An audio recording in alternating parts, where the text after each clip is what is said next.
Hey, welcome back to another video on using the Neo 2 for skiing. This is a follow-up to a video I had done a few weeks ago where I just did some simple tests using the skiing follow mode, and I just wanted to take that a step further and do some more testing. So on this first video here, I was using the close distance, flat height, and rear left on the tracking wheel.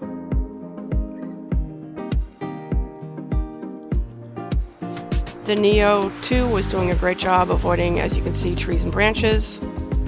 Had no problem with the falling snow.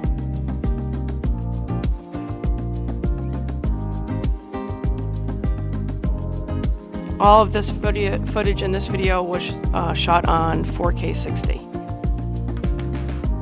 As you'll see, just like first time, I'm skiing at a pretty slow pace, and I had to stop now and then just to make sure it was still tracking me.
And then here on the second run, I kept the close and flat, but I wanted to try on the side, so I set it on the right side. And even though it's a side follow, it's still, as you increase your speed, it tends to fall back behind you, but I still think it's a great perspective for skiing.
And here's another run using the rear follow position again.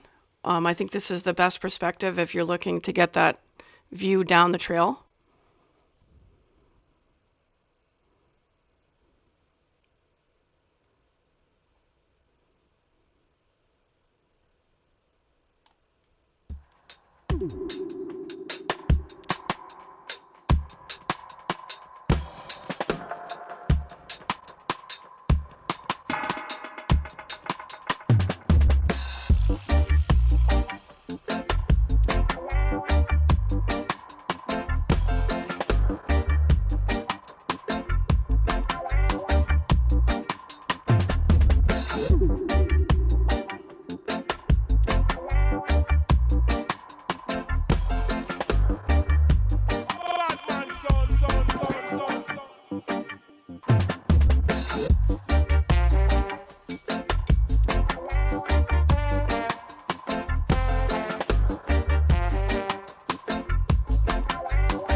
And I did mention in the first video that I wanted to try the low height instead of flat. And unfortunately that did not work out very well for me. This was a very flat run, so maybe that's why it didn't work. But it didn't take too long, and on low it just immediately crashed and hit the snow. All right, we're doing cycling, medium flat. So the next thing I wanted to try was the cycling follow. I read online that the cycling follow actually has a higher top speed than the skiing follow does, so I thought that might work better. Yeah, left side, sort of. From what I understand, the skiing follow is meant more for turning, side to side, whereas the cycling follow is best if you're taking a straighter path. Which I think, unless you're taking huge sweeping turns skiing, I think actually the cycling follow is probably a better bet, because it did seem to track a little bit faster. I was still worried a little bit about it not being behind me, so I kept stopping. And it would stop very suddenly and try to, position itself behind me again.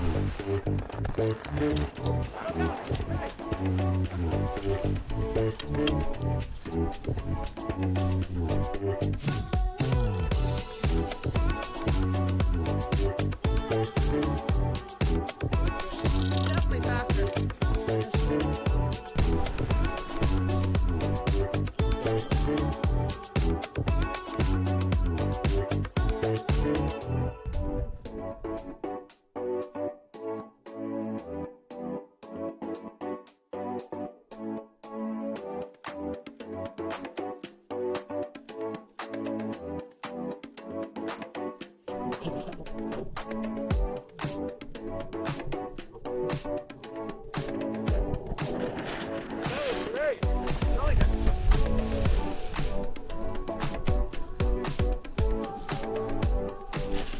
So the only problem I had here with cycling follow is, again, I made a sudden stop to check if it was behind me, and the Nano did a quick spin out and crashed. So it probably would have been better if I just didn't stop.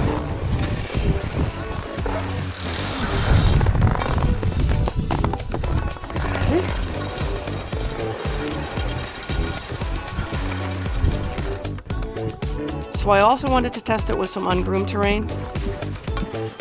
So that's what we did next. As you can see here, I'm using the Nano mounted to the front of my jacket to give that point of view perspective. If you're curious on how that is for skiing, I did a couple other videos for that. It's also very easy to use and is really the perfect go-to for a point of view.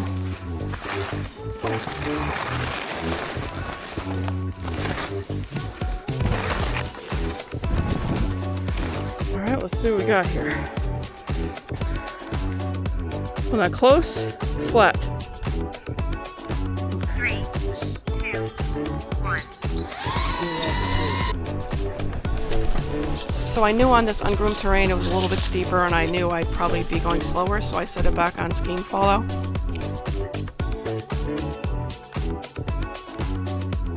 So again, it did a really great job tracking, and I was really happy it didn't crash or anything, and I didn't have to hike back up the hill to retrieve it.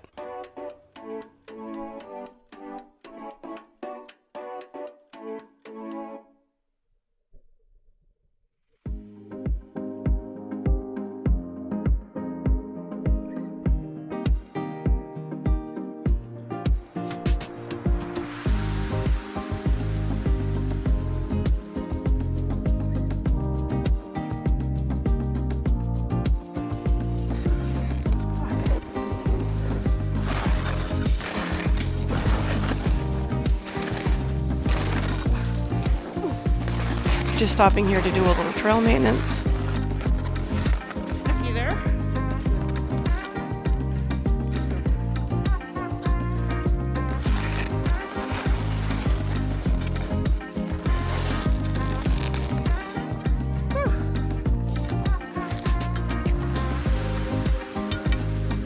Alright, what do you say? Okay.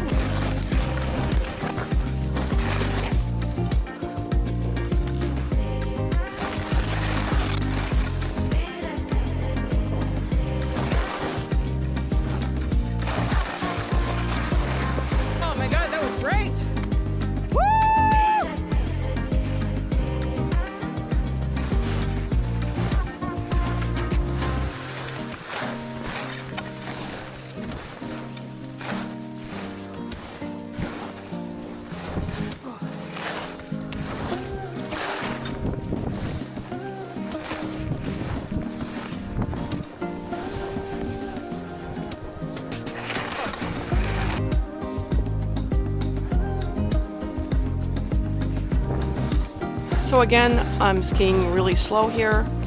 I think the Neo 2 definitely works best at a slower speed. It's not going to keep up if, you know, you're going at any good, decent speed, which a lot of us, of course, do when we're skiing. So if you're looking something and don't mind skiing at a slower speed, it's a pretty cool drone. It's very small. It's very easy to use. Does a great job tracking. So I definitely would recommend it. It performs much better than the original Neo did.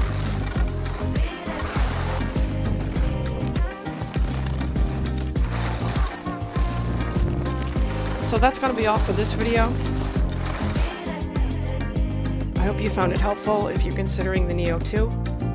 And please let me know your thoughts and questions in the comments. Thanks so much for watching, and I'll see you in the next video.